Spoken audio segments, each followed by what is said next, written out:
अस्सलाम वालेकुम and a very good morning to all of you. Morning spot with Bilal Khan में आप सबको खुशामदीद कहेंगे। और आज की सुबह आते हुए ये सोच रहा था मैं कि इस वक्त मुल्क किस डगर पर चलता हुआ दिखाई दे रहा है, कहाँ पर जा रहा है ये मुल्क।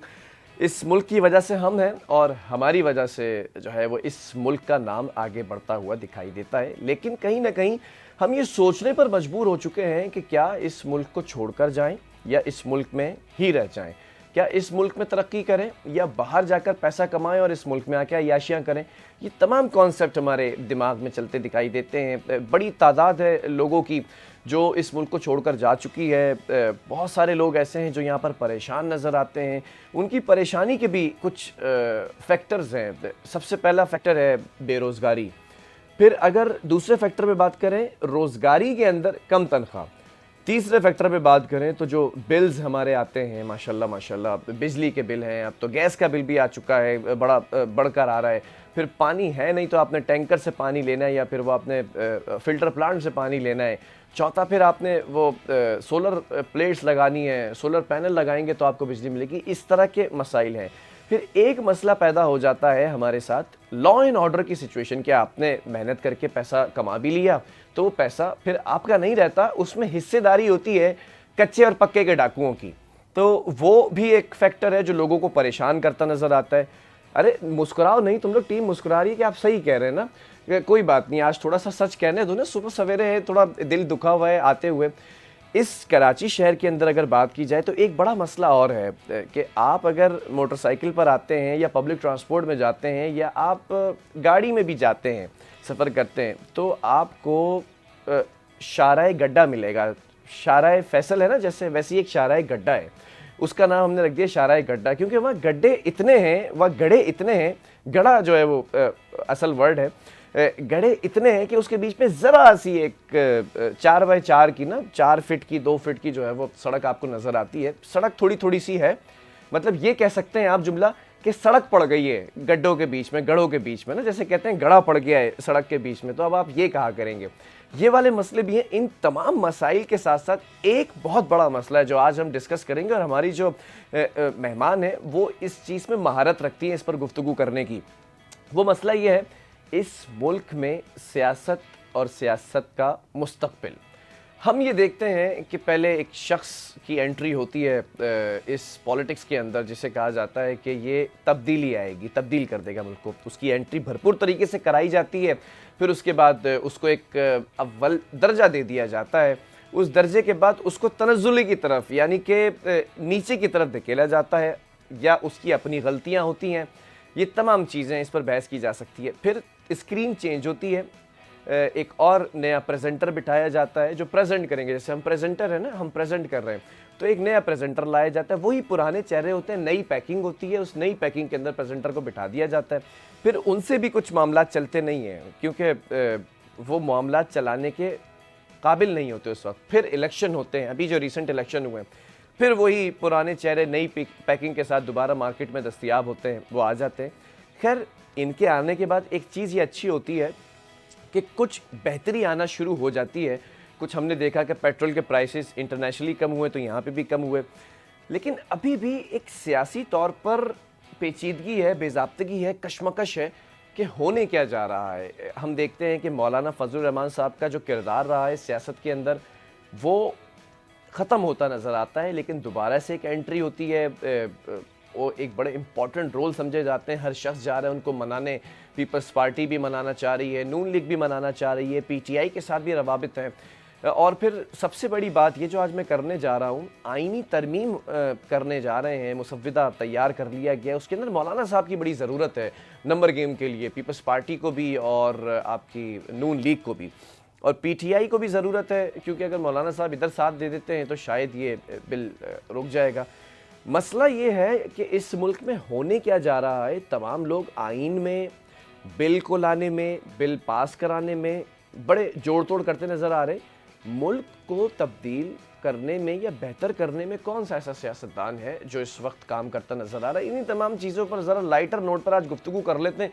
जो इस वक्त मेरा व्यूवर है, जो मुझे देखता है और सुनता है, वो हमेशा देखते हैं हम कोई ना कोई यहाँ पर टैलेंट बिठाते हैं। तो आज भी टैलेंटेड खातून है जिन्हें सियासत पे बात करने का टैलेंट है, जिन्हें महारत है, हमारे साथ मौजूद है सीनियर तज़कियाकार हैं फ़िज़ा शकील साहिबा। फ़िज़ा, बहुत शुक्रिया ज्वाइन करने के लिए। It's very good to see you on screen in my set. कैसी हैं आप? Thank you very much Bilal ji, मैं I am all fine, thank you. जब आप कह रहे very good to see you, तो गुड टू सी यू तो किसी खास बैकग्राउंड में कानों में गूंजता है, तो चलो आपकी मोहब्बत। बिल्कुल सही कहा आपने जी। कमरे अदालत में भी गूंजती हैं ऐसी आवाजें।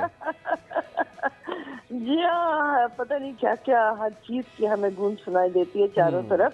आपने जो अभी खाका खींचा है जनाब आली, हालात बज़ाहिर तो नॉर्मल थे, लेकिन हमारे सियासी रहनुमा जो हैं वो कोई ना कोई जिसे कहना चाहिए शोशा ऐसा छोड़ते हैं कि चलता हुआ निजाम तलपट होता नजर आता है। ठीक है। अभी जो आपने आईनी तरमीम की बात की थी, दोस्त मुझे ये बताएं, आईनी तरमीम क्या रातों रात हो जाती हैं? उन पे कोई तैयारी नहीं पहले से की जाती। अच्छा, वो कहा जा रहा है कि जी ये चार्टर ऑफ डेमोक्रेसी का हिस्सा था कि अगर हम अदालती रिफॉर्म्स की बात करते हैं तो बड़ी जल्दी याद आया 18वीं तरमीम में तो पता नहीं और क्या कुछ है भाई। मुझे ये लगता है शायद कह देना चाहिए बात, तरमीम होती इसलिए कि जब उस तरमीम को ख़त्म करना तो अगली तरमीम कर दें। यही बात है। दरअसल हमने अपने आइन को भी खासी हद तक मजाक ही बनाया हुआ है।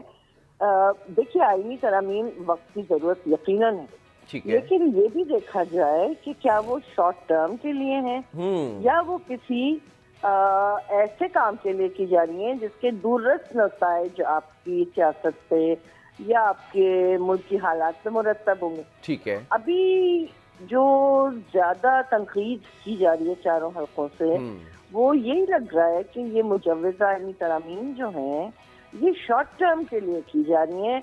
कुछ एक्सटेंशंस के हवाले से हो रही हैं, कुछ अपनी मर्जी के फवायद हासिल करने के लिए हो रही हैं। अच्छा, ये वैसे भी पब्लिक डोमेन का हिस्सा तो नहीं रहती, लेकिन जो सियासतदान इस सारे अमल में शामिल है, कम से कम उनको तो बात करने का मौका मिलना चाहिए ना।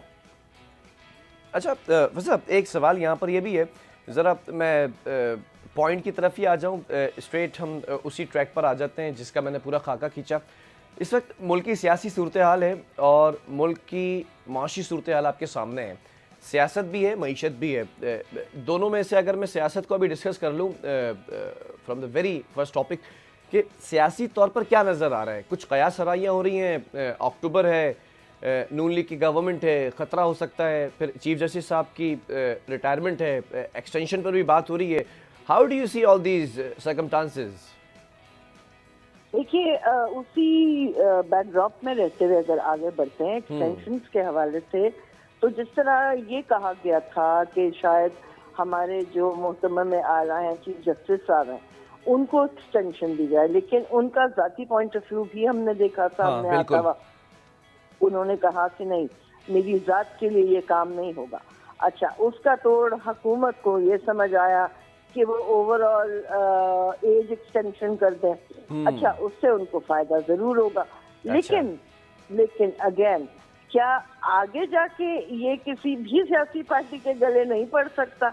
अच्छा, इसमें खतरनाक काम ये हो रहा है बिलाल जी, गुज़िश्ता कई सालों से, कि कुछ लोगों के कंडक्ट या मिसकंडक्ट की वजह से बहुत बेहतर मिसालें सामने नहीं आ पाई, जिससे ये तासुर गया कि कुछ जो जजेस हैं वो भी एक खास सियासी नुक्ता नजर या खास टिल्ट रखते हैं। हमने डोगर कोर्ट्स भी देखी हैं, हमने बंदियाली कोर्ट्स भी देखी हैं, फिर हमने गुलजार साहब की सुप्रीम कोर्ट भी देखी है, राइट। तो ये तासुरात जो हैं, इफ्तिखार चौधरी साहब का भी एक्टिविज्म हमने देखा है। तो ये जो तासुरात हैं ये मजबूत से मजबूत तर होते चले गए। काजी साहब के हवाले से ये बात जरूर करना चाहूंगी कि वो एक प्योर ज्यूरिस्ट के तौर पे उनका सारा करियर है। अगर आप उनकी बलूचिस्तान हाई कोर्ट वाली चीफ जस्टिस वाला दौर देख लें या मौजूदा दौर देख लें, लेकिन अब ये तासुर इतने मजबूत हो चुके हैं कि हर आने वाले चीफ को आप किसी सियासी पार्टी से नती कर देंगे, तो ये भी ज्यादती होगी, ये भी ज्यादती होगी। आपको कहीं ना कहीं थोड़ा सांस लेने की जरूरत तो है। मेरा पॉइंट ऑफ व्यू इसमें ये है कि थोड़ा सब्र तो करें। ठीक है। अच्छा, सब्र करने के लिए आपके अंदर एक जो है वो सब्र करने का मादा होना चाहिए, यहाँ नहीं नज़र आती। टॉलरेंस लेवल बिल्कुल ज़ीरो। ज़रा टॉलरेंस पे ऊपर ही बात कर लेते हैं। परसों का जलसा आप कैसे देखती हैं? जलसा हुआ, नहीं हुआ, हो के भी नहीं हुआ, कुछ इस तरह की बातें हैं। होना था, नहीं होना था, हो गया, बस क्या नज़र क्या आ रहा है परसों का दिन? देखिए, जलसे के हवाले से मेरा नुक्ते नजर शुरू दिन से ये था कि इंतजामिया को बिल्कुल न्यूट्रल रहकर जो जलसों के लिए इंतजामी उमूर तय करने होते हैं उनको वैसे ही करने चाहिए, क्योंकि अगर जलसे करने वाले लोगों की बात में कोई दम होगा तो कामयाब जलसे कर लेंगे वो, वरना तितर बितर आहिस्ता आहिस्ता जो है अवामी इंटरेस्ट इतना बचेगा नहीं। अब परसों का जलसा कदरे कदरे ज्यादा नहीं, कदरे वो बेहतर इस हवाले से रहा इंतजामी तौर पे कि सुना यही है, शुनीद है, मुझे नहीं मालूम, मैं वहां पे नहीं मौजूद थी, कि उस तरह रोड़े कम अटकाए गए, कम अटकाए जरूर गए लेकिन कम। अब उस पे आप देख लीजिए कि वो ग्रैंड शो जिसकी तवक्को सारे सियासी लीडरशिप को थी पीटीआई के, उस तरह वो कामयाब आप उसे करार नहीं दे पाएंगे, इसलिए कि हमने देखा कि बहुत कोई सरकर्दा लीडरान वहाँ मौजूद नहीं थे। उमर अयूब वहाँ पे नहीं थे, मरवा साहब बीमार थे, और भी बहुत सारे। गंडापुर साहब भी लेट थे, क्यों भाई? अच्छा, उनका वो मास्टर स्ट्रोक लग रहा है मुझे क्योंकि मैं सवाल कर लेता हूँ। मैं एक सवाल करता हूँ, सुबह से दिल में रख के बैठा था, फिजा आ जाएंगी तो ये सवाल करना है मुझे। गंडापुर साहब वो टेनिस बॉल बन गए थे कि इधर से भी लगना है उधर से भी लगना है, अगर पहुंच जाते तो लग जाते और अगर नहीं पहुंच पाते तो खान साहब लगा देते, ऐसे ही था। खासी हद तक ऐसा ही था, लेकिन जहां मैं ये कह रही हूँ ना कि उन्होंने मास्टर स्ट्रोक खेला, उसकी आपको वजह बताती हूँ। अब वो आ भी गए और वो नहीं भी आए, क्या उनको ये बात नहीं पता थी कि पेशावर से या वो जहाँ केपीके से आ रहे थे वहां से लाहौर का फासला कितना है? बिल्कुल। अगर वो घर से ही 2 बजे एक आदमी निकलेगा तो क्या वो 3 बजे या 5 बजे तक लाहौर पहुंच पाएगा? पतन भी नहीं। अच्छा, वो एक रात पहले भी आ सकते थे, वो अर्ली मॉर्निंग भी आ सकते थे, अगर उनकी नीयत साफ होती, उन्होंने वाकईतन जलसा गाह में आना होता टाइम पर। तो इसलिए मैं कह रही हूँ कि मास्टर स्ट्रोक खेला। वो खान साहब के सामने ये कहेंगे कि देखिए मैं तो गया था लेकिन रास्ते बंद थे, मुझे देर हो गई। तो हम बता देते ना खान साहब अगर खान साहब तक भी जा रहा होगा ये क्लिप चले जाएगा। खान साहब आपका बंदा ही लेट हो गया ना, बंदा शोर बहुत करता है लेकिन पतीला खाली है। बंदा जानबूझ के लेट हुआ बॉस, ये मेरी रीडिंग है, I could be very wrong. Fiza ये वही हो गया, ये वही हो गया शायद। मैं नहीं कहता, अगर पॉलिटिकल शो में हम बैठे होते हैं, इट्स अ मॉर्निंग शो, ये वही हो गया जो हम कहते हैं ना बस 5 मिनट में आया, ये वही 5 मिनट है। ये वही 5 मिनट है जिसे कहते हैं ना कि साफ छुपते भी नहीं और सामने आते भी नहीं। वाह वाह। एक और बात, जी एक और बात सुने बिलाल, पाकिस्तान में जब तकर्रियां होती हैं अहम तरीन ओहदों पर, जिसमें गवर्नर्स भी हैं, जिसमें चीफ मिनिस्टर्स भी हैं, उनकी रेटिफिकेशन, उनकी वेरिफिकेशन हर तरह के हल्के से होती। आप दोस्तों को ये बात मालूम है, मुझे मालूम है कि आपको ये बात मालूम है। गंडापुर साहब वजीर आला हैं, ठीक है ना, यानी वो इस वक्त अवाम को तो रिप्रेजेंट कर ही रहे, लेकिन वो इंतजामिया को या एस्टैब्लिशमेंट को या व्हाटएवर या फोर्सेस टू बी को भी रिप्रेजेंट कर रहे हैं। तो उनकी सियासी मजबूरियां भी समझें दोस्तों, क्यों उन बेचारों पे आप लोग तनकीद कर रहे हैं? उन्होंने यही करना था। फिजा एक बात बताएं, हाँ। बड़ी अच्छी गुफ्तगू रही आपके साथ। मुझे ये बताएं, मौलाना साहब को किस तरफ देख रही हैं आप? आइदर हुकूमत मना लेगी या फिर नहीं मना पाएगी? देखिए, मौलाना साहब बज़ाहिर तो डेमोक्रेटिक वैल्यूज को ही लेके चल रहे हैं, ठीक है, लेकिन उनका भी जो कहिए ना बैकग्राउंड, वो बहुत ज्यादा डिपेंडेबल उस तरह या क्रेडिबल रहा नहीं है। ठीक है। तो मैं अगर अपनी बात करूंगी तो मुझे शक तो है कि कोई निगोशिएशन वो कर रहे होंगे कि ये लो और ये दो। अच्छा। लेकिन दूसरी तरफ उनका जो अवामी चेहरा लग रहा है वो वही लग रहा है कि वो मज़ाहमत करना चाह रहे हैं। तो अब देखते हैं कि वो किस तरफ अपनी सियासत को लेके जाते हैं। अगर मौलाना जी। अटक गए तो चली जाएगी हुकूमत, मुश्किल हो जाएगी हुकूमत के लिए। नहीं, हुकूमत जा कहीं नहीं रही बिलाल। हुकूमत ओके। निकाल लेगी अपने लिए कोई ना कोई रास्ता। ओके। क्योंकि एस्टिमेशन ये आ रही है कि जो अभी आप मईशत की बात कर रहे थे, बहरहाल थोड़ा बहुत इस्तेहकाम उस हल्के में तो हम महसूस कर रहे हैं आता हुआ। आवाम तक उसके नताइज अभी मिलना शुरू हुए हैं लोगों को या नहीं, वो एक अनदर डिबेट है। बट थोड़ी सी कंसिस्टेंसी अगर हम फील करने लगे थोड़े अरसे में, तो मुझे नहीं लगता कि हुकूमत के ऊपर ऐसा ठीक कोई है।